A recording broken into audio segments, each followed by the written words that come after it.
نبدأ. نعم. لما يستعد يا أخي؟ نعم. بسم الله الرحمن الرحيم.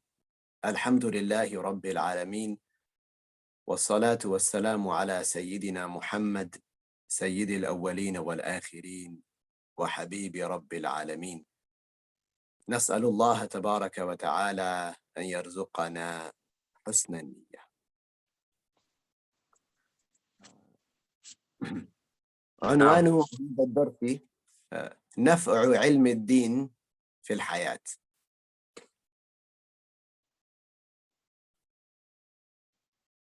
نعم يا شيخ أكمل. نعمل جملة. نعم. نعم. Assalamualaikum warahmatullahi wabarakatuh. Hamdan wa syukran lillah, salatu wa salaman ala sayyidina Muhammadir Rasulillah, amma ba'du. Allahumma rzuqna al-ikhlas fil qawli wan niyati wal amal. Para peserta Zoom kajian bersanad pilihan yang dirahmati oleh Allah Subhanahu wa taala. Berjumpa kembali kita dalam majelis yang berkah ini, yang insya Allah akan bermanfaat bagi kita dalam mengarungi dunia ini. Insya Allah akan kita sampaikan kajian dengan judul Naf'u ilmiddin fil hayat, yaitu manfaat ilmu agama dalam kehidupan kita. Naam, Syekh.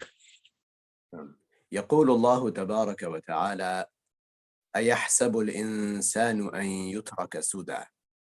هذه الآية في سورة القيامة.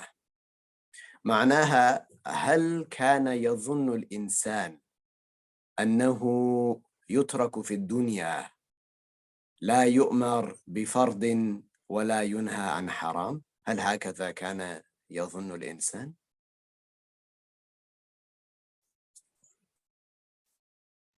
Nah, Allah Ta'ala berfirman dalam Al-Quran, Ayahsabul insanu ayyutraka suda. Ini dalam surah Al-Qiyamah, dengan artinya bahwa apakah seorang manusia itu berpikir, berprasangka bahwa dia dalam kehidupan di dunia ini tidak diperintahkan dengan sesuatu yang wajib atau tidak dilarang dengan sesuatu yang diharamkan. Apakah begitu? Nah, إنما أرسل الله تبارك وتعالى الأنبياء والرسل ليعلموا البشر ما هو خير لهم وما هو شر لهم. Nah, hanya saja Allah Ta'ala telah mengirim para nabi dan para Rasulullah Sallallahu Alaihi Wasallam untuk mengajari manusia, tentunya kita sebagai umat Islam, mana yang baik bagi mereka dalam kehidupan dunia dan mana yang tidak baik bagi mereka dalam kehidupan ini. Nah, ففي الأحكام بالخصوص، في الأحكام كالصلاة والطهارة والزكاة والنكاح، هذه لا يكفي العقل وحده للوصول إلى معرفة الأحكام. لا يكفي العقل وحده للوصول إلى معرفة أحكام هذه الأشياء. Di dalam hukum-hukum agama kita, dalam ibadah misalnya sholat, kemudian zakat, kemudian nikah, itu tidak cukup dengan menggunakan akal untuk sampai ke hukum apakah dia wajib, apakah diperintahkan oleh Allah atau tidak. Jadi tidak cukup dengan akal. Jadi untuk mengetahui hukum-hukum sholat, zakat, nikah, dan lain sebagainya, itu akal tidak cukup untuk mencapai apakah itu diwajibkan atau tidak misalnya. Nah. ولا يكتفى بالعقل وحده للوصول إلى معرفة الحلال والحرام. Begitu juga tidak cukup dengan akal pikiran kita saja untuk mengetahui sesuatu perkara itu dikategorikan halal atau haram. Jadi tidak cukup dengan akal kita bisa mencerna ini halal, ini haram. Nah, وكيف يعرف الإنسان مثلا أن هذا المال حلال وأن ذاك المال حرام؟ هذا لا يكتفي الشخص بالعقل وحده لمعرفة هذا.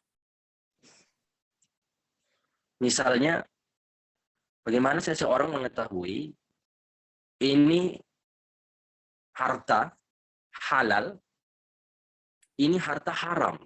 Bagaimana dia mengetahui ini harta halal atau haram? Akal sendiri tidak akan bisa mencerna itu dengan menghukumi bahwa ini harta halal atau ini harta haram. Akal tidak akan sanggup dengan sendirinya. فكيف عرفنا ذلك كله؟ عرفنا ذلك من طريق الأنبياء. Oleh karena itu, bagaimana kita mengetahui yang kita sampaikan tadi semuanya? Tentunya itu kita tahu adalah dengan perantaraan adanya para nabi, adanya para rasul, ya, adanya para nabi dan nabi yang dikirimkan oleh Allah Subhanahu wa taala.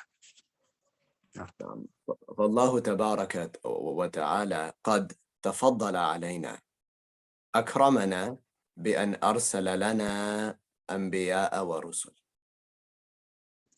Allah taala telah memberikan karunia-Nya dan telah memuliakan kita, umatnya, umat Nabi Muhammad, dengan mengirim para nabi dan para rasul. Tentunya para hamba-hamba Allah Ta'ala ini semuanya, Allah Ta'ala berikan karunia dan kemuliaan dengan dikirimkan para nabi dan para rasul. فإذا كان العلم موجودا، وإذا كان المشايخ الثقات موجودين، فلا يبقى لنا إلا الطلب.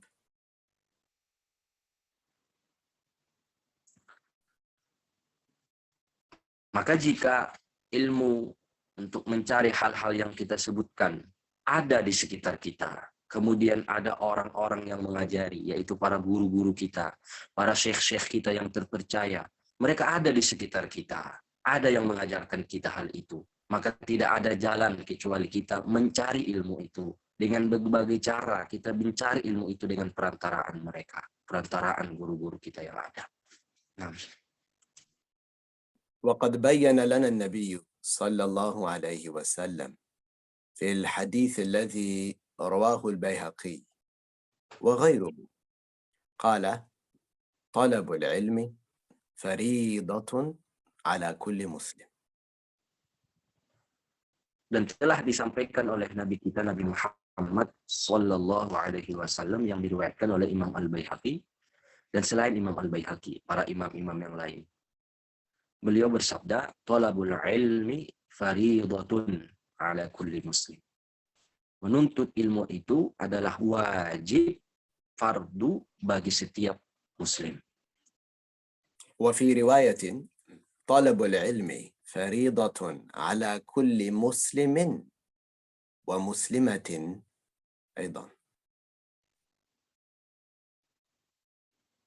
Dan dalam satu riwayat, kalau tadi talabul ilmi faridatun ala kulli muslimin, dalam riwayat hadis yang lain, talabul ilmi faridatun ala kulli muslimin wa muslimatin aidan. Artinya, menuntut ilmu itu adalah wajib, fardu bagi kaum muslim yang laki-laki, begitu juga muslimah perempuan. معنى ذلك أن هناك قدرا معينا من علم الدين، قدرا معينا من علم الدين هو واجب على كل مكلف تعلمه. Arti daripada hadis ini adalah bahwa ada kadar tertentu dari ilmu agama yang hukumnya wajib bagi setiap muslimin dan muslimat untuk mempelajarinya. Ada kadar ilmu agama itu yang wajib hukumnya untuk kita tuntut, untuk kita pelajari. Nah, هذا سواء أكان معلما في الجامعة أو زوجة تربي أولادها في البيت. Ini sama saja hukumnya, tidak ada beda. Baik dia adalah seorang dosen di sebuah universitas, di sebuah perguruan tinggi, atau dia seorang ibu rumah tangga yang mendidik anaknya di rumah.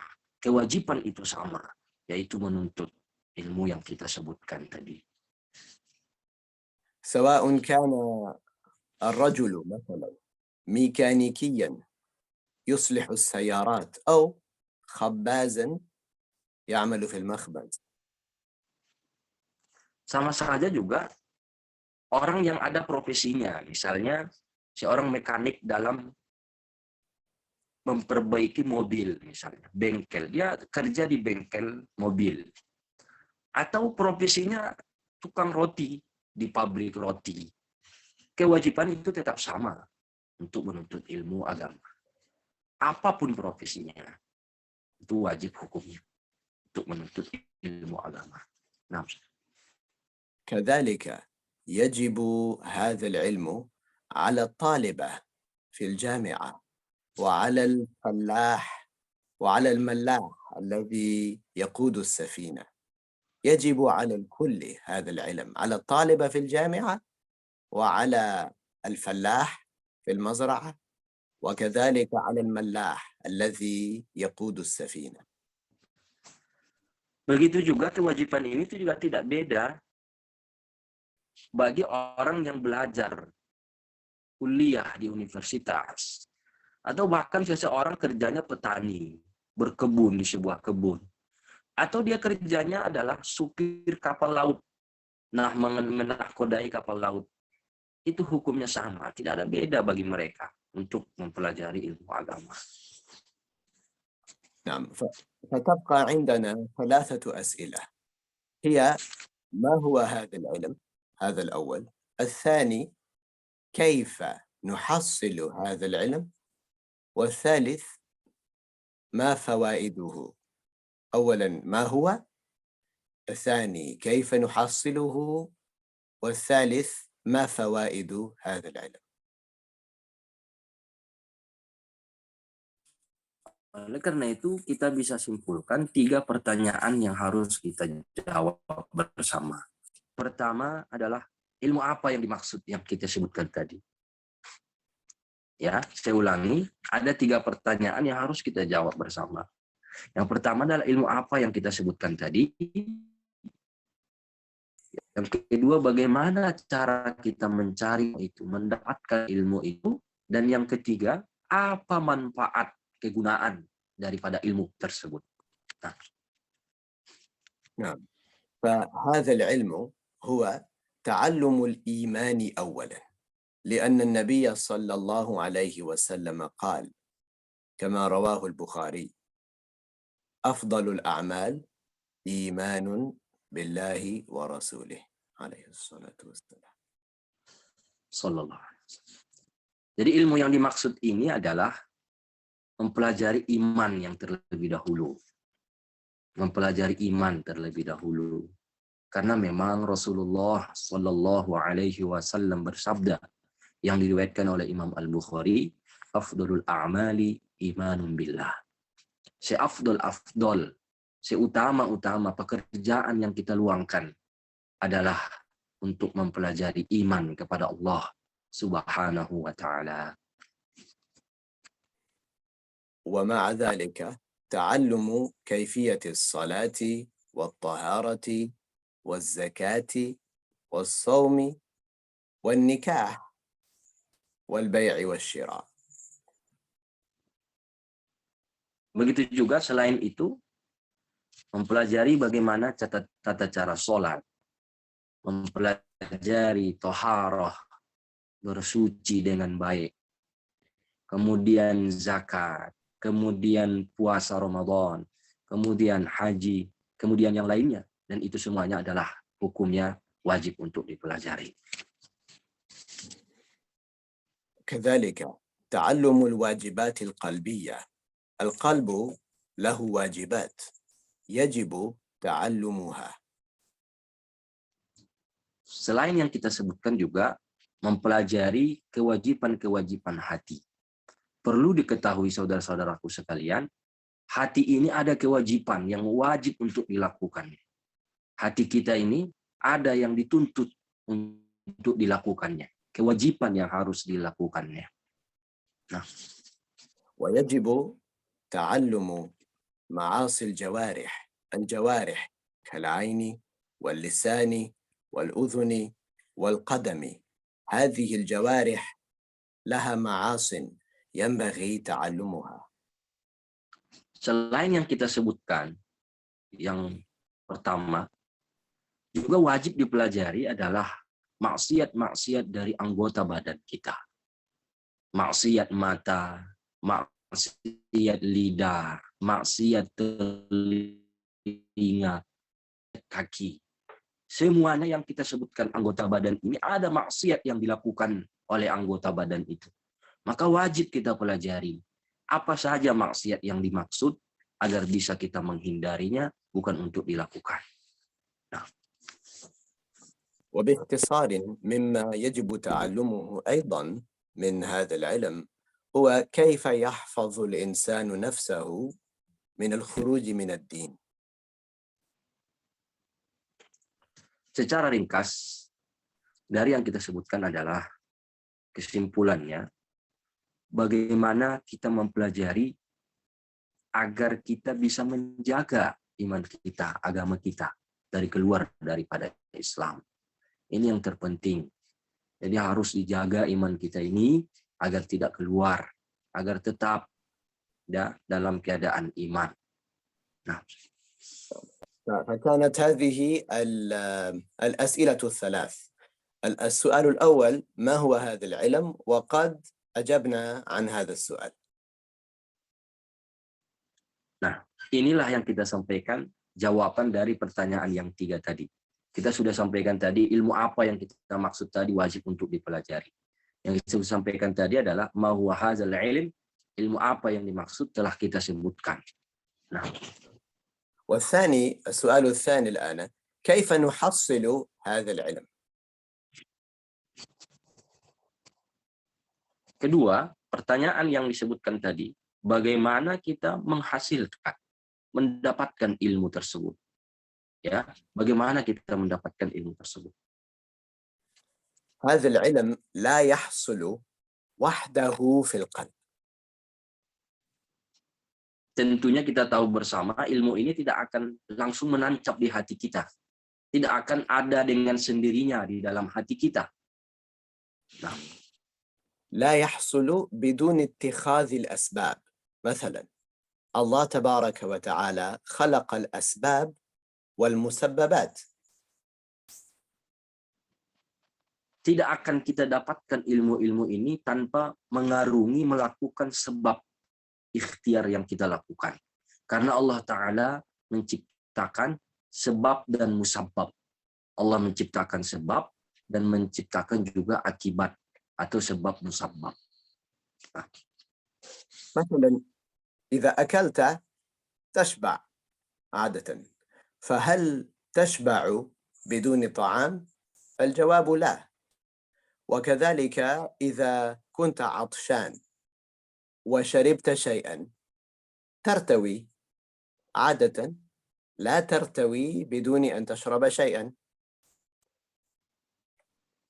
Sebagai contoh misalnya, apabila kita memakan nasi lah misalnya, makanan, secara adat kebiasaan, kita akan kenyang. Kita tidak akan merasa kenyang ya, tanpa memakan makanan tadi. Pada biasanya begitu. Begitu juga ketika kita haus, kita meminum minuman, kita akan merasa kehilangan haus, akan merasa hilang dahaga. Biasanya akan hilang dahaga. Tapi tidak akan terjadi hilang dahaga tanpa kita meminum sesuatu.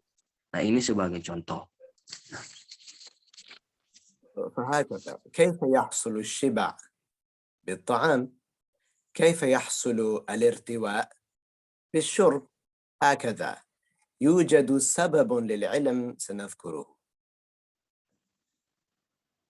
Nah, itulah artinya tidak akan terjadi kekenyangan, merasa kenyang dalam perut, kecuali dengan makanan. Itu adat kebiasaannya. Begitu juga tidak akan merasa hilang dahaga, hilang haus, kecuali dengan meminum minuman. Begitu juga lah ada sebab dalam yang akan mendapat damai. وقد بين لنا النبي صلى الله عليه وسلم سبب ذلك فقال أولا يا أيها الناس تعلموا. Nabi kita, Nabi Muhammad Sallallahu Alaihi Wasallam telah menjelaskan sebab itu. Dalam hadis beliau bersabda, Ya ayyuhan nas ta'allamu. Wahai para manusia, belajarlah. Perintah dari Rasulullah untuk belajar. قال يا أيها الناس تعلموا ثم بين لنا كيف يحصل لنا هذا العلم فقال إنما العلم كيف يحصل بالتعلم إنما العلم بالتعلم. Nabi bersabda, wahai para manusia, belajarlah kalian. Setelah mengucapkan sabda ini, beliau juga menjelaskan kepada kita bagaimana kita mendapatkan ilmu itu. Bagaimana kita mencapai ilmu itu. Beliau melanjutkan, innamal ilmu bitta'allum.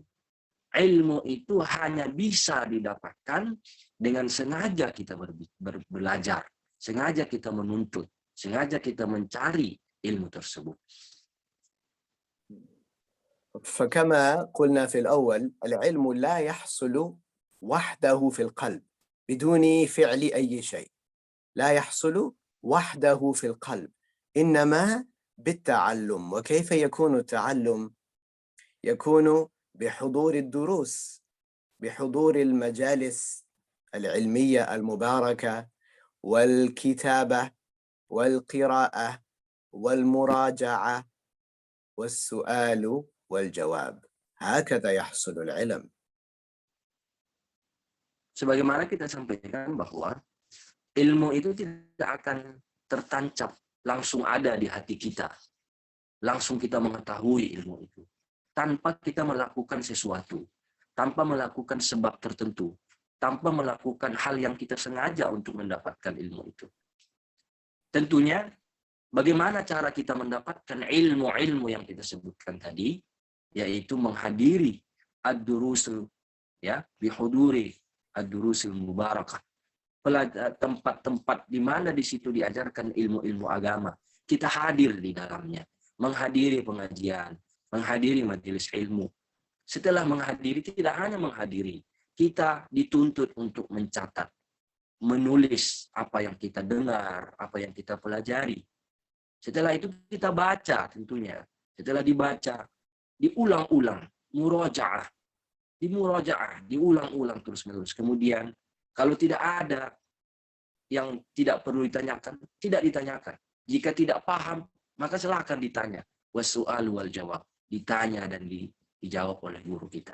Dengan cara inilah kebiasaannya ilmu akan didapatkan.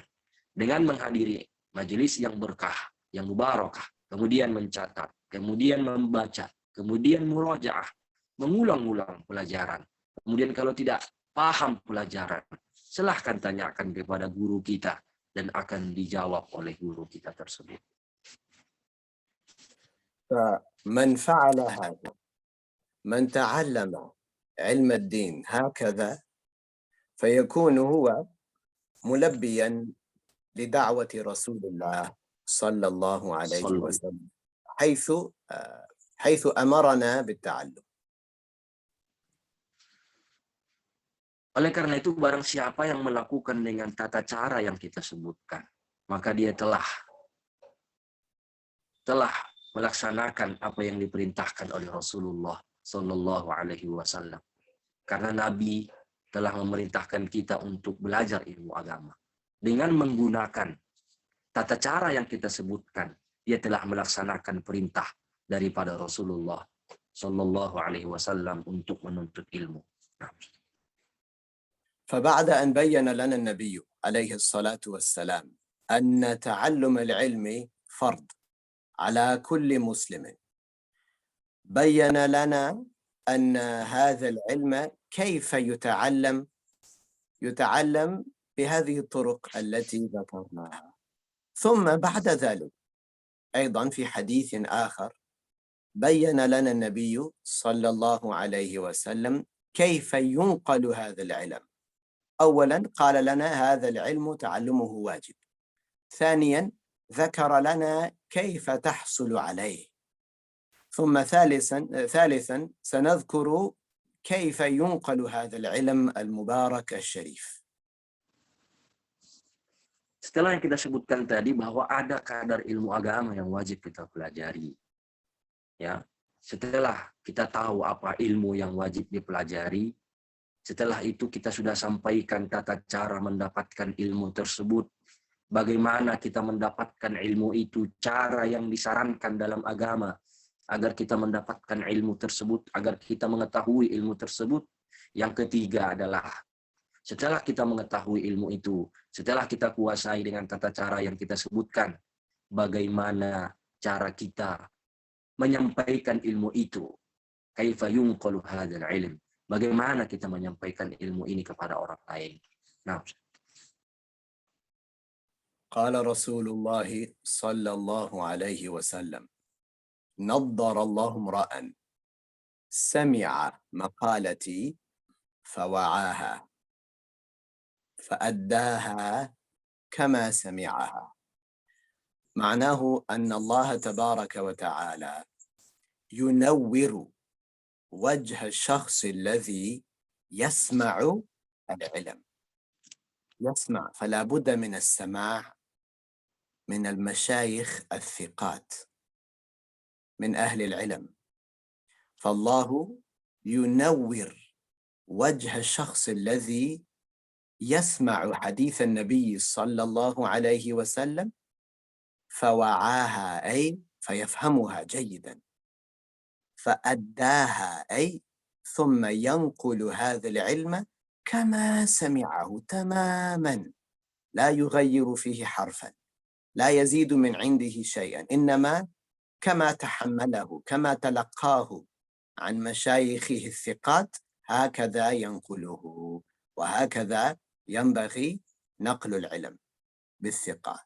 قال عليه الصلاة والسلام: نضر الله امرأ سمع مقالتي فوعاها فأداها كما سمعها تماما.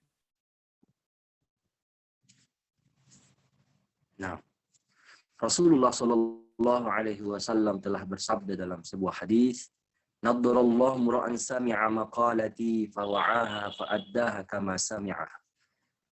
Allah Ta'ala memberi balasan bagi orang yang mendengarkan hadis Nabi dengan membuat wajahnya bercahaya. Yunawwir wajha. Allah Ta'ala akan memberikan sinar cahaya pada wajahnya. Cemerlang.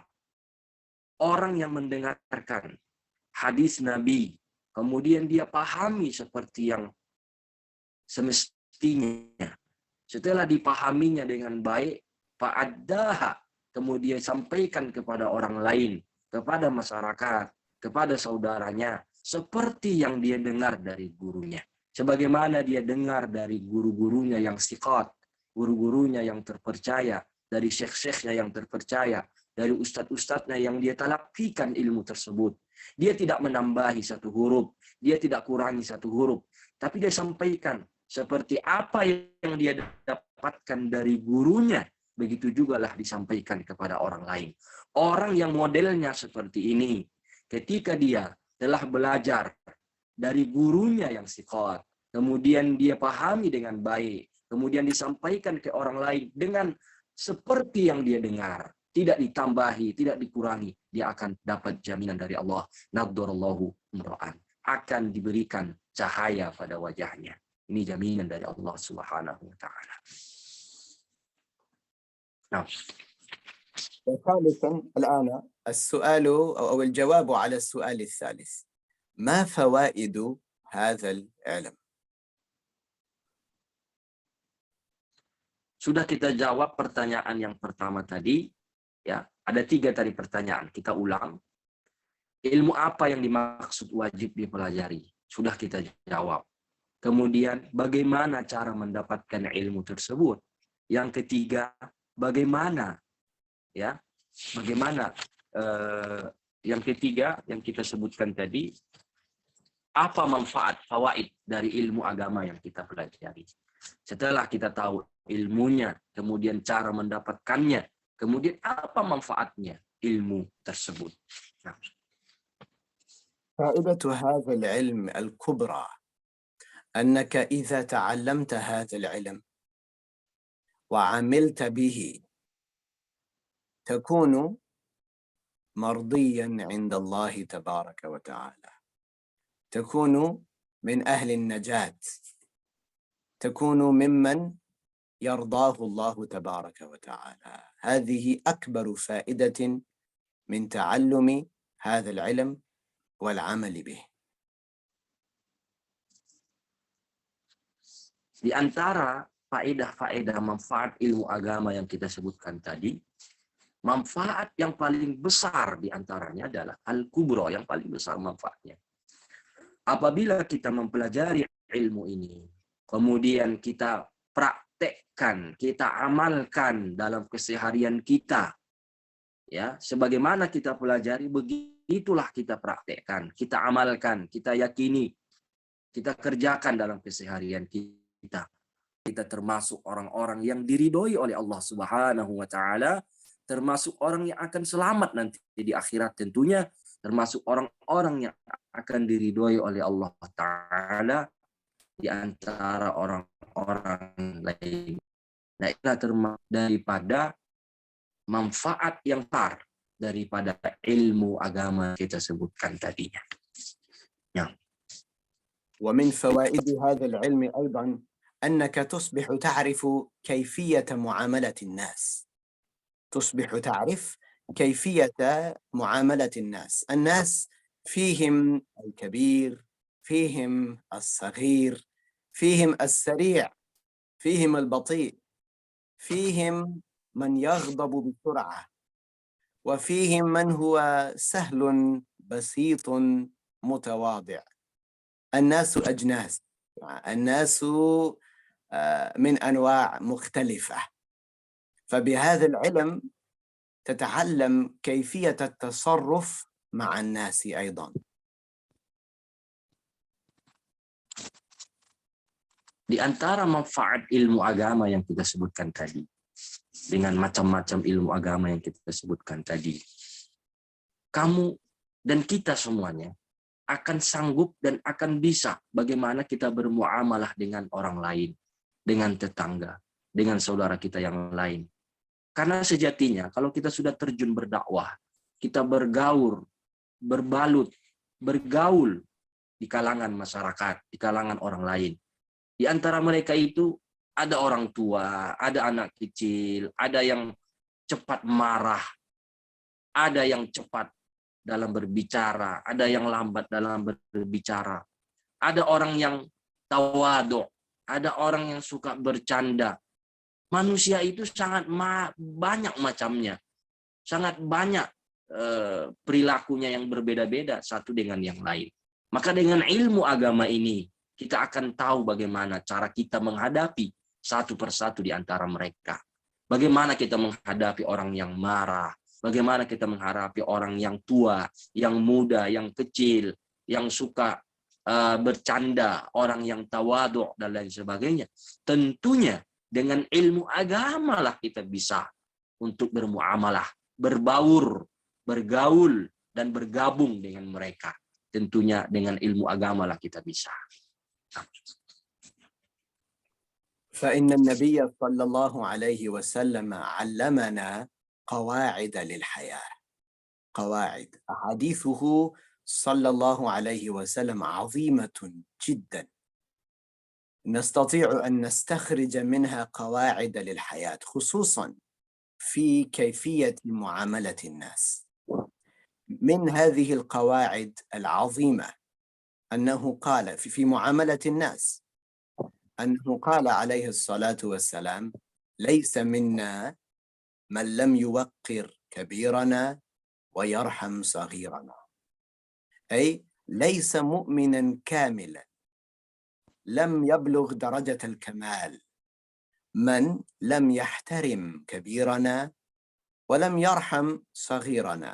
هذه قاعدة للحياة.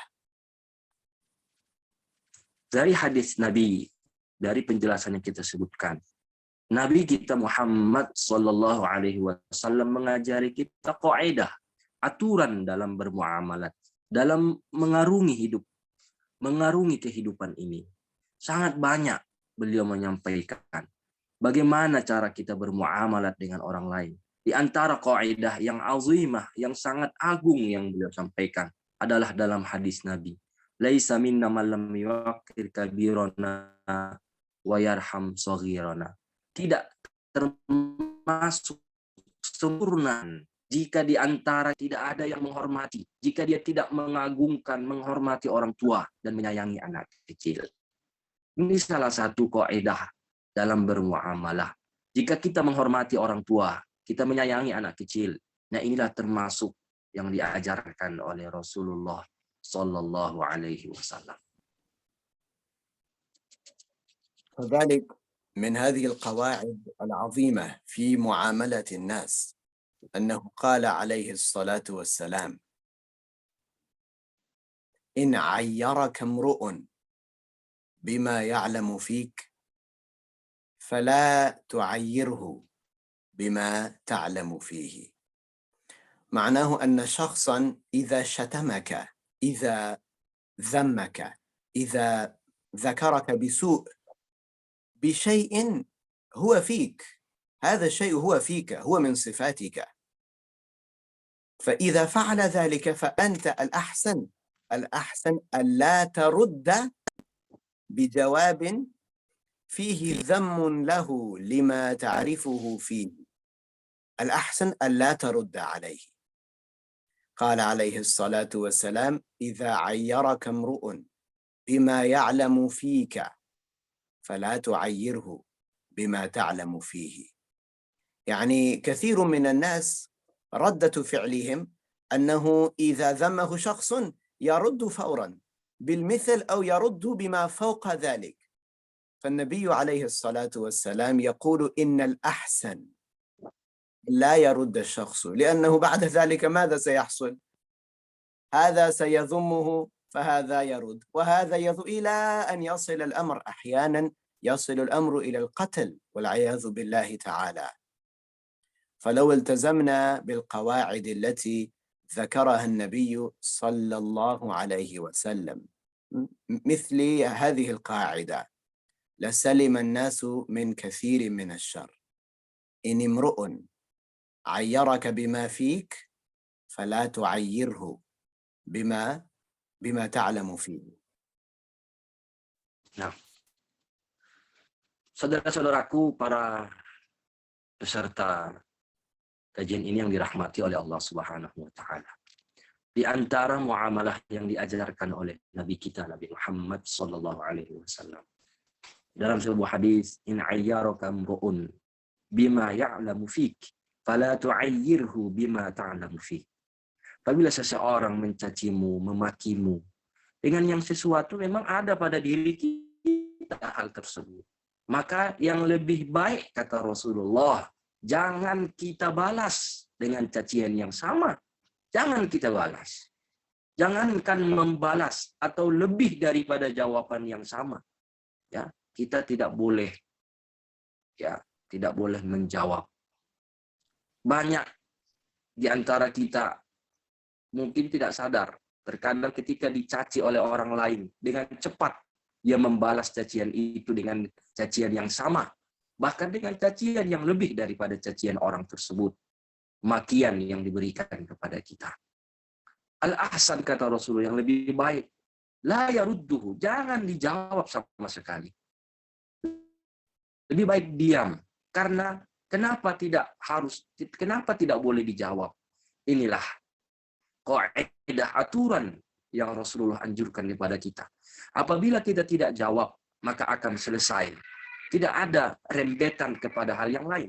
Sebaliknya, apabila kita jawab dengan cacian yang sama atau lebih daripada yang diberikannya, akan mengantarkan kepada saling bunuh-membunuh. Ilal qatal, ila saling permusuhan. Maka ini yang harus dihindari. Maka kata Rasulullah, "Idzal tazamna", apabila kita terus melaksanakan aturan, kaidah dalam bermuamalah yang disampaikan oleh Rasulullah ini, maka kita akan selamat. Sungguh luar biasa arahan daripada Rasulullah, anjuran daripada Rasulullah dalam kehidupan kita sehari-hari. Nah, كذلك من القواعد العظيمة باختصار الآن أنه قال عليه الصلاة والسلام لرجل طلب من الرسول الوصية، قال: يا رسول الله أوصني، أي أعطيني نصيحة. قال له: لا تغضب. ومن كل علم النبي عليه الصلاة والسلام، هو بحر العلوم عليه الصلاة والسلام، من كل هذا البحر كان يستطيع النبي صلى الله عليه وسلم أن يزود الرجل هذا السائل بالمعارف والحكم. وماذا اختار؟ اختار أن يقول له: لا تغضب. حتى إن الرجل أعاد السؤال المرة الثانية، فأعاد الرسول عليه الصلاة والسلام الجواب نفسه، قال: لا تغضب. فأعاد السؤال ثالثا، فأعاد نفس الجواب أيضا، قال عليه الصلاة والسلام: لا تغضب. هذا لأن الغضب يؤدي إلى المهالك، يؤدي إلى ما لا يحمد عقباه، يؤدي إلى شر كبير. di antara kaidah dalam kehidupan ini yang disampaikan oleh Rasulullah Sallallahu Alaihi Wasallam, sebagaimana yang dalam sebuah hadis, salah satu sahabat meminta wasiat, meminta nasihat dari Rasulullah Sallallahu Alaihi Wasallam. Ya Rasulullah, ausini. Maka Rasulullah mengatakan, la taghdab. Beliau mengatakan, jangan marah. Jangan marah. Kita mengetahui bahwa Rasulullah itu adalah lautan ilmu. Beliau ilmunya sangat luas. Ya, dari ilmu yang beliau miliki yang sangat banyak, beliau sanggup memberikan wasiat yang banyak, nasihat-nasihat yang baik kepada sahabat tersebut. Dengan ilmu beliau yang banyak, beliau bisa memberikan nasihat yang sangat banyak kepada orang tersebut. Tetapi kita lihat, beliau memilih satu kata saja, la taghdab, jangan marah. Jangan marah, kata Rasulullah. Bahkan sampai kedua kali beliau itu ditanya oleh sahabat, berikan saya nasihat. Beliau mengatakan dengan jawaban yang sama, la taghdab. Begitu juga pada pertanyaan ketiga. Dengan jawaban yang sama beliau mengatakan, la taghdab. Itulah jawaban Rasulullah. Padahal ilmu beliau sangat banyak, beliau sanggup memberikan ilmu-ilmu beliau dari hikmah-hikmah yang beliau miliki, akan memberikan nasihat kepada sahabat tersebut. Tetapi beliau pilih kata yang ringkas, maknanya sangat dalam. La taghdab, jangan marah. Kenapa demikian sahabatku semuanya? Karena marah itu akan mengantarkan kepada keburukan yang luar biasa. Akan mengantarkan kepada keburukan yang akibatnya akan disesali terakhirnya. Inilah salah satu muamalah yang diajarkan, kaidah dalam kehidupan yang diajarkan oleh Rasulullah Sallallahu Alaihi Wasallam. من القواعد العظيمة أيضا التي ينبغي أن يجعلها الشخص في حياته قوله صلى الله عليه وسلم: لا يكون أحدكم إمعة. وسأشرح معنى إمعة. Termasuk kaidah yang diajarkan, kaidah kehidupan yang diajarkan oleh Rasulullah, yang harus dilakukan oleh seorang muslim dalam kehidupannya. Rasulullah bersabda, la yakunu ahadukum إمعة. immah. Saya ulangi, la yakunu ahadukum immah. نعم. همزة وميم وعين وتاء مربوطة، إمعة. نعم. إمة. نعم. فقالوا وما الإمعة يا رسول الله؟ وهؤلاء الصحابة هم أقوياء في العربية، فصحاء بلغاء. قالوا وما الإمعة يا رسول الله؟ Para sahabat bertanya, wahai Rasulullah, apa al-immah itu? Mereka sangat kuat dalam bahasa Arab. Kita tahu bersama. Para sahabat Nabi itu adalah sangat ahli dalam bahasa Arab. Nah, فالنبي عليه الصلاة والسلام تذكروا أنه قال لا يكون أحدكم إمعة، لا يكون، لا ينبغي. فقال الإمعة هو من إذا أحسن إليه الناس أحسن إليهم. الإمعة هو من إذا أحسن إليه الناس أحسن، وإذا أساء إليه الناس أساء. فالنبي صلى الله عليه وسلم يحذرنا من أن نكون هذا الشخص الذي من أحسن إليه يحسن، ولكن من يسيء إليه، من يعامله بالشر، هو كذلك يعامله بالشر. فحذرنا من أن نكون هذا الشخص. Rasulullah Shallallahu Alaihi Wasallam menjawab dari pertanyaan para sahabat. Beliau mengatakan la yakunu ahadukum imma'ah. Artinya tidak seyogyanya, tidak selayaknya salah satu di antara kita yang berperilaku imma'ah. Apa imma'ah itu? Idza ahsana ilaihi annas ahsan. Apabila seseorang melakukan kebaikan kepadanya, dibalasnya juga dengan hal yang sama. Sebaliknya, jika seseorang melakukan hal buruk kepadanya, dia balas dengan hal yang buruk juga. Ini adalah salah satu celaan yang tidak boleh kita praktekkan dalam kehidupan. Jika seseorang berbuat baik, kita berbuat baik kepadanya. Sebaliknya, ini yang tak boleh. Apabila orang berbuat buruk kepada kita, kita balas dengan keburukan. Tidak boleh kita balas dengan keburukan. Inilah yang dimaksud dengan imma'ah tersebut. Nah. فينبغي أن نحسن إلى من يحسن إلينا، وأن نحسن أيضا إلى من يسيء إلينا. هذه رسالة النبي صلى الله عليه وسلم في هذا الحديث، أن نحسن إلى من يحسن إلينا، أن نقابله بالمثل، وكذلك نحسن إلى من لا يحسن إلينا، نقابله بالخير، نقابله بالحسن. وهذا صعب هذا صعب جدا جدا جدا أن يفعل الشخص هذا، لكن نحن نحب رسول الله عليه الصلاة والسلام، فنحاول أن نخالف نفوسنا. نفوسنا عادة لا تريد هذا.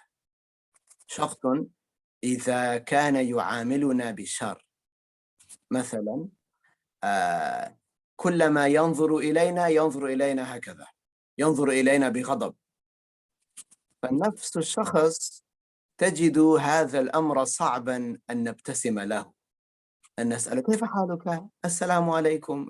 صعب. لكن النبي عليه الصلاة والسلام أرشدنا إلى ما هو أحسن، إلى ما هو خير عليه الصلاة والسلام.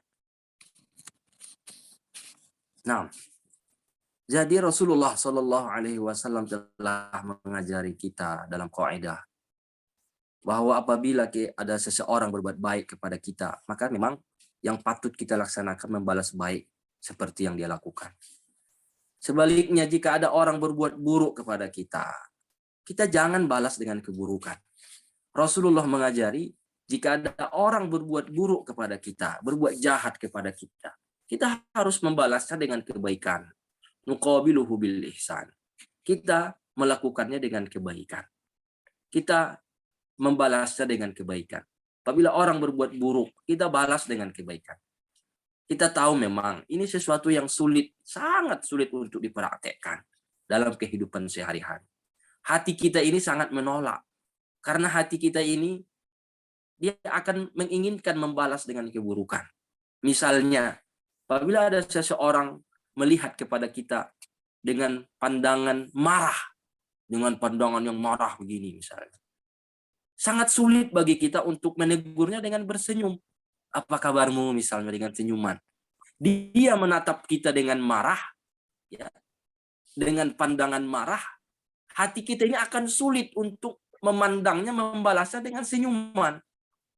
Tetapi Rasulullah yang mengajari kita cinta Rasulullah. Ini yang harus kita ikuti.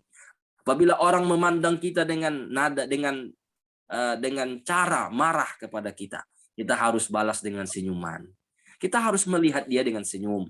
Jangan dibalas dengan pandangan marah, dengan mata marah, dan lain sebagainya. Kita cinta Rasulullah karena beliaulah yang mengajari kita. Apabila ada orang berbuat jahat, berbuat buruk kepada kita, jangan dibalas dengan keburukan. Malah sebaliknya, balaslah dengan yang baik. Balaslah dengan yang sangat baik kepadanya. ومن فوائد هذا العلم أننا نتعلم كيف نتصرف مع أهالينا.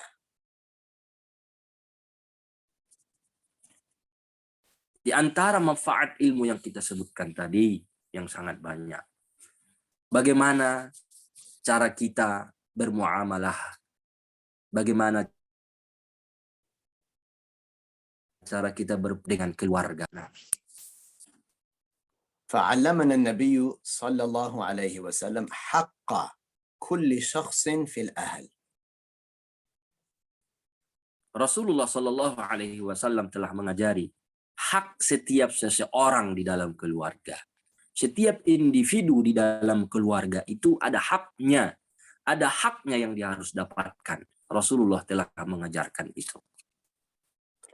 فإنه قد حثنا على بر الوالدين.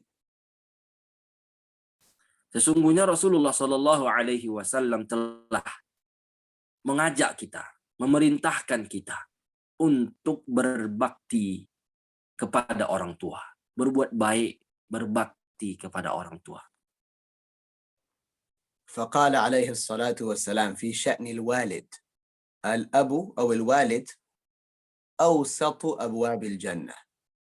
الوالد أوسط أبواب الجنة، معناه أن الوالد أن الإحسان إلى الوالد سبب كبير جدا في دخول الجنة.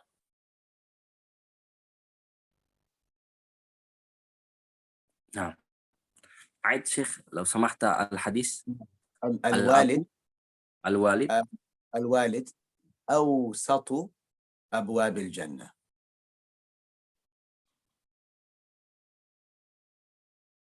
Nah, di antara manfaat ilmu agama yang kita pelajari adalah bagaimana cara kita menghormati keluarga kita, berperilaku dengan keluarga kita. Di antaranya adalah ayah kita. Di dalam hadis Nabi Shallallahu Alaihi Wasallam, al-walidu awsatu abwabil jannah. Ayah kita itu adalah tengahnya pintu surga. Maksudnya apa? Ayah kita ini adalah salah satu sebab yang memudahkan kita untuk masuk surga. Itu tentang ayah. Jadi Rasulullah Shallallahu Alaihi Wasallam telah mengajari kita bagaimana kita berperilaku terhadap ayah kita sendiri. Nah. وقال عليه الصلاة والسلام في شأن الوالدة الأم: قال لرجل: أمك ثم أمك ثم أمك ثم أبوك. معنى ذلك أن بر الوالدة أثوب، يعني أكثر ثوابا من بر الأب. كيف كنا نعلم ذلك لولا أن علمنا رسول الله عليه الصلاة والسلام؟ معناه أننا نحسن إلى الوالدين، إلى كليهما، وأن بر الوالدة، أن معاملة الوالدة الحسنة هذا أثوب، هذا أحسن. كيف كنا نعلم ذلك لولا أن علمنا رسول الله عليه الصلاة والسلام؟ لأننا قلنا في الأول هذه الأحكام لا ندركها بعقولنا وحدها، ليس العقل حاكما لهذه الأحكام. عرفنا ذلك من النبي صلى الله عليه وسلم. Begitu juga Rasulullah telah bersabda dalam hadisnya tentang seseorang yang meminta wasiat dari Rasulullah, siapa yang harus dia berlaku baik, berbakti kepadanya. Beliau mengatakan, ummuka, summa ummuka, summa ummuka, summa abuku. Beliau mengulangi ummuka dengan 3 kali dan abuka dengan 1 kali. Artinya apa? Kenapa 3 kali Rasulullah ulangi ummuka, ummuka, ummuka? Tentunya adalah ada manfaatnya. Birrul walidati aswab. Lebih banyak pahalanya daripada berbuat baik, berbakti kepada si ayah. Nanti akan dijelaskan. Kenapa begitu? Tentunya, kenapa kita tahu bahwa berbakti kepada seorang ibu kandung, kepada ibu kita lebih banyak pahalanya daripada kepada ayah. Bagaimana kita tahu? Tentunya ini adalah dari Rasulullah. Rasulullah yang mengajari kita. Rasulullah mengajari kita untuk berbakti kepada keduanya. Tetapi lebih banyak pahalanya kita berbakti kepada ibu. Kalaulah Rasulullah tidak mengajari kita ini, aku sudah sampaikan di awal pelajaran kita tadi, akal kita tidak akan sampai mencerna hal-hal seperti ini. Tidak akan sanggup dia akan mendapatkan, tidak akan sanggup mencapai hal-hal seperti ini kalau berlandaskan akal saja. Tentunya dengan nasihat dan kaidah dan perintah dari Rasulullah melalui Rasulullah Muhammad Sallallahu Alaihi Wasallam, kita tahu itu semuanya. Nah. وقال باختصار قال الخالة بمنزلة الأم، أي الخالة ينبغي أن تحترم مثل ما تحترم الأم، كأنها أم ثانية. Begitu juga Rasulullah secara singkat menyebutkan al-khalatu bimanzilatil Al-khala itu adalah bibi, adik perempuan kandung dari ibu kandung kita. Bibi perempuan kita.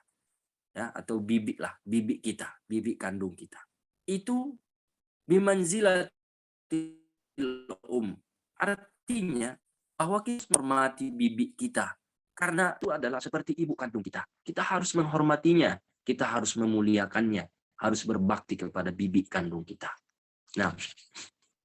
والأخ الكبير قال عليه الصلاة والسلام والأخ الكبير بمنزلة الأب كذلك في الاحترام. Begitu juga abang kandung kita. Ya, kakak kandung kita. Kalau di bahasa Jakarta kakak kandung kita. Itu adalah bimanzilatil ab, artinya menghormati abang kandung kita itu adalah seperti wajib juga kita menghormatinya sebagaimana kita menghormati ayah kita. Nah, وأخيرا وأنا سأطيل عليك يا شيخ قليلا في هذه الأخيرة إن شاء الله. نعم. وأخيرا يعلمنا هذا العلم كيفية التصرف مع الزوج أو الزوجة الذي لا يتعلم علم الدين. دائما يجد أنه يتخاصم مع زوجته أو مع زوجها. دائما نجدهما يتخاصمان أو يتشاجران. دائما يوجد اختلاف. لماذا ذلك؟ الذي لا يتعلم علم الدين والتي المرأة الزوجة التي ليست متعلمة دائما نجد عندهما الاختلاف لأنه هو يأخذ برأيه، يقول أنا رأيي أن نفعل كذا، وهي تقول أنا رأيي أن نفعل كذا، هذا الذي أرى، فيقع بينهما اختلاف. كثيرا ما يحصل هذا بخلاف ما لو كان الزوجان متعلمين، هو متعلم الدين وهي متعلمة أيضا. إذا حصل شيء كل منهما يعلم أنه ينبغي لنا أن نرجع إلى ما قال الله وما قال رسول الله عليه الصلاة والسلام. فبهذا لا يقول هو رأيي كذا ولا تقول هي رأيي كذا في الأمر، طالما كان واضحا لهما أن الدين يقول كذا فيقبلان ذلك ويرضيان فتصطلح الأمور. هكذا في الغالب، في الغالب هكذا. في الغالب الزوجان اللذان هما متعلمان الشريعة اختلافهم أقل. لا أقول لا يوجد لا أقول لا يوجد اختلاف، الزوجان أحيانا يختلفان في أمور. نعم. اللذان يتعلمان اختلافهما وتخاصمهما تشاجرهما أقل من اللذين لا يتعلمان، لأنه دائما يأخذ هو برأيه وهي برأيها، فلا ينظران إلى الشريعة، لا ينظران إلى الشريعة.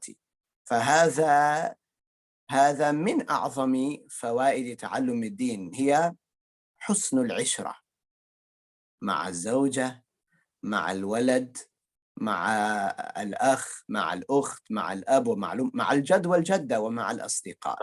حسن العشرة، هذا ما يفيدنا تعلم هذا العلم. نعم، أنا أطلت عليك يا شيخ قليلا، لكن نعم. Nah, halo, masih dengar ya? Ya. Di antara manfaat dari ilmu agama yang disampaikan oleh Rasulullah Sallallahu Alaihi Wasallam yang kita sampaikan tadi, bahwa seseorang yang sudah menikah pada khususnya, ini bagi yang sudah menikah, yang belum menikah menjadi modal untuk bahan untuk menikah, setelah menikah nanti dipraktekkan. Mungkin ada di antara peserta yang belum menikah.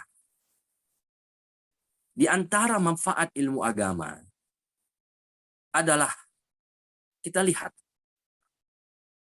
seorang suami atau seorang istri yang tidak belajar ilmu agama, kebanyakannya pada adat kebiasaannya akan selalu bertikai, berselisih paham, bertengkar, adu mulut, sering terjadi seperti itu. Jika si suami atau si istri tidak memiliki ilmu agama, tidak mempelajari ilmu agama. Kenapa demikian? Karena jika suami mengandalkan pikirannya, begitu juga istri, taqulu bi ra'yihi, dengan mengatakan dengan pikirannya, mengandalkan pikirannya, lupa akan agama, lupa akan undang-undang agama, lupa kaidah dalam kehidupan beragama, akan selalu bertikai, akan mengandalkan pikiran masing-masing. Maka ini yang terjadi permusuhan di antara keluarga, di antara suami istri, dan ini yang menjadi perpecahan di antara mereka. Kenapa demikian, saudaraku? Karena mereka tidak melandaskan kehidupan mereka dalam ilmu agama. Sebaliknya, orang yang menikah, suami atau istri, az-zawj atau az-zawjah, yang sudah menikah, yang dua-duanya belajar ilmu agama, ya, yang dua-duanya adalah belajar ilmu agama. Apabila terjadi di antara mereka perselisihan, salah paham, pertikaian dalam pendapat, berbeda pendapat misalnya, mereka tidak ngotot, tidak saling mengandalkan saya yang benar, kau yang salah, tidak. Mereka langsung kembali kepada undang-undang, kepada aturan agama. Yarji'u ila qaulillah, ila qauli Rasulillah. Mereka akan kembali kepada apa yang disabdakan oleh Rasulullah, apa yang diaturkan oleh Allah, apa yang disampaikan oleh Allah dalam Al-Quran. Mereka akan kembali kepada aturan agama. Maka dengan mereka kembali kepada aturan agama, si suami akan mengalah, atau si istri akan legowo, akan menerima, oh iya, dalam agama tidak boleh. Apabila suami mengatakan ini, si istri mengatakan itu, perselisihan paham, maka jika ada salah satu mengalah, mengatakan dalam agama seperti ini sebenarnya, maka yang lain akan ngikut. Si istri akan mengatakan iya, dalam agama seperti itu. Mereka akan kembalikan kepada aturan agama, karena mereka tahu bahwa solusi yang terbaik adalah ilmu agama. Maka pertikaian itu akan sedikit. Bukan berarti orang yang belajar ilmu agama, suami atau istri, tidak ada ikhtilaf di antara keduanya. Bukan berarti begitu. Ada juga ikhtilafuhu ma'aqal. Pertikaian mereka, perselisihan mereka, pertengkaran mereka. Yang nama juga suami istri pasti ada pertengkaran di antara mereka, kesalahpahaman di antara mereka. Tetapi yang belajar ilmu agama, suami dan istri yang belajar ilmu agama, pertikaian, permusuhan mereka lebih sedikit daripada orang yang tidak belajar ilmu agama, suami istri yang tidak belajar ilmu agama. Dan tentunya jika orang yang belajar ilmu agama bertikai, salah paham dalam permasalahan, saling mengandalkan pikirannya, mereka akan kembali kepada aturan agama, kepada aturan yang disebutkan oleh dalam hadis, dalam Al-Quran. Inilah salah satu di antara manfaat yang paling agung, yang paling besar daripada manfaat ilmu agama. Bagaimana cara kita bermuamalah dengan keluarga kita? Bagaimana kita bermuamalah dengan ayah kita, dengan ibu kita, dengan abang kandung kita, dengan adik kita, bahkan dengan istri kita atau dengan suami kita. Inilah manfaat ilmu agama itu. Nah, inilah mungkin yang bisa kita sampaikan. Nah.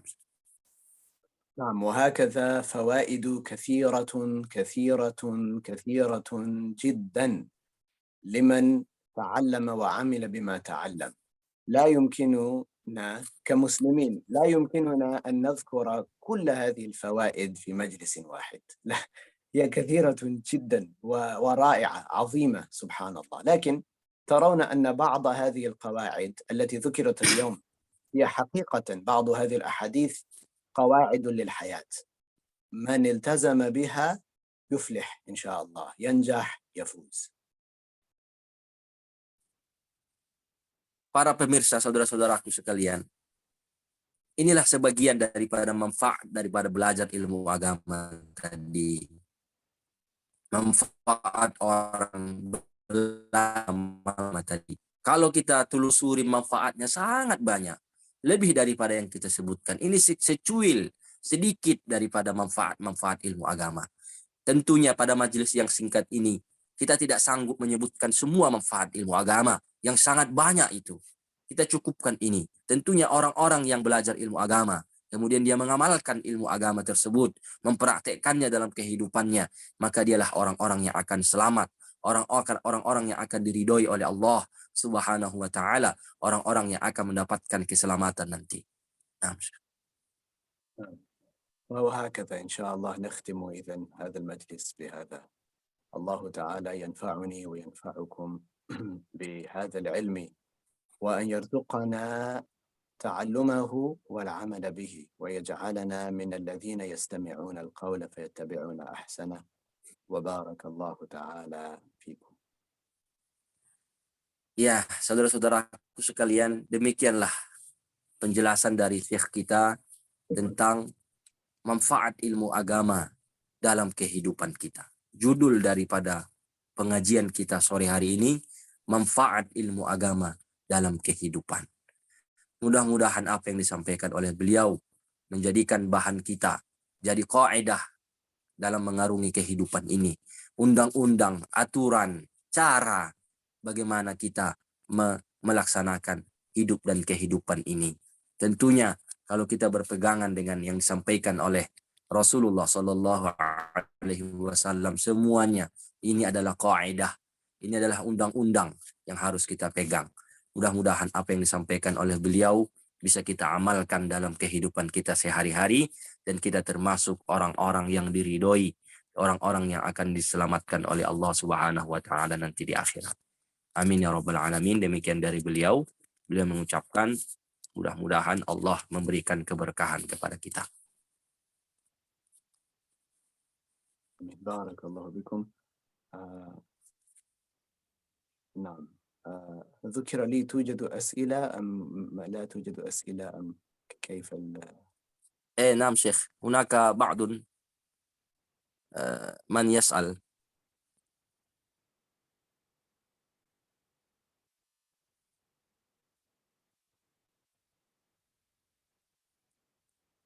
يوجد سؤال إن كان الشخص يسمع الدرس من فيديو من يوتيوب من إنترنت مثلا ويعرف هذا الرجل، هل يعد هذا من تلقي نعم العلم؟ نعم. الشخص إذا كان معروفا، مثلا شخص آخر قال له هذا الشخص طيب وهذا الشخص ثقة، فهذا يعتبر تلقيا وإن لم يلتقي به فهذا نعم يعتبر تلقيا. Nah, jadi jawaban dari yang bertanya, apabila kita melihat video seorang guru, padahal dia tidak pernah berjumpa dengan kita, bukan guru kita dengan arti berjumpa dengan dia. Kita tahu beliau itu siqah, kita tahu beliau itu sanadnya ada, yang disampaikannya adalah baik. Apakah ini termasuk talaqi? Maka beliau menjawab termasuk talaqi dan dihitung sebagai kita berguru kepadanya. Dan ini termasuk talaqi. Nah.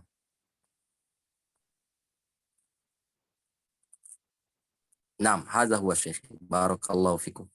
نعم بارك الله بكم وأكرمكم الله. إن شاء الله نلتقي بكم قريبا إن شاء الله تعالى، والله تعالى يجزيكم. نعم شيخ، لو خيرا. نعم لو تقرؤون الدعاء شيخ نختم بالدعاء.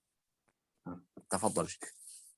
الحمد لله رب العالمين والصلاة والسلام على سيدنا محمد طه الأمين. اللهم أعنا على ذكرك وشكرك وحسن عبادتك. آمين. ربنا آتنا في الدنيا حسنة وفي الآخرة حسنة وقنا عذاب النار. اللهم لا تجعل الدنيا أكبر همنا ولا مبلغ علمنا. اللهم أخرجنا آمين آمين يا الله. أنت راض عنا. اللهم آمين يا رب. فوق الأرض وتحت الأرض ويوم العرض عليك. آمين يا الله. آمين. اللهم أمتنا مسلمين. آمين يا الله. اللهم أمتنا مسلمين. اللهم أمتنا مسلمين وألحقنا بالصالحين. آمين آمين يا الله. والإكرام. اللهم أرنا نبيك صلى الله عليه وسلم في المنام. آمين. في كل ليلة على صورته الحقيقية. اللهم اجعلنا من الذين آمين يا الله. صلى الله عليه وسلم فقال طوبى للغرباء الذين آمين. يتعلمون ثم يعملون بذلك العلم. اللهم ارزقنا علما. آمين. زدنا علما. اللهم زدنا علما. اللهم زدنا علما. اللهم اغفر لنا واغفر لوالدينا الذين سبقونا بالإيمان. اللهم ارحمهم واغفر لهم وخفف عنهم. اللهم أوصل مثل ثواب هذا الدرس الذي نلناه إلى نبينا محمد عليه الصلاة والسلام وإلى بقية صلى الله عليه وسلم الأنبياء والعلماء العاملين. اللهم أرسل مثل ثواب ما نلنا في هذا المجلس لله تعالى إلى آبائنا وأمهاتنا الذين ربونا بالإحسان. اللهم ارحمهم في الحياة الدنيا. اللهم ارزقنا مالا حلالا وأنبت أولادنا نباتا حسنا. الله يا الله يا ذا الجلال والإكرام. والحمد لله والصلاة والسلام على سيدنا محمد رسول الله صلى الله عليه وسلم. الحمد لله. الله يجزيكم خيرا والسلام عليكم ورحمة الله وبركاته. وعليكم السلام ورحمة الله وبركاته. بارك الله فيكم شيخي. آمين بارك الله آمين. فيكم أستاذ. آمين وفيكم.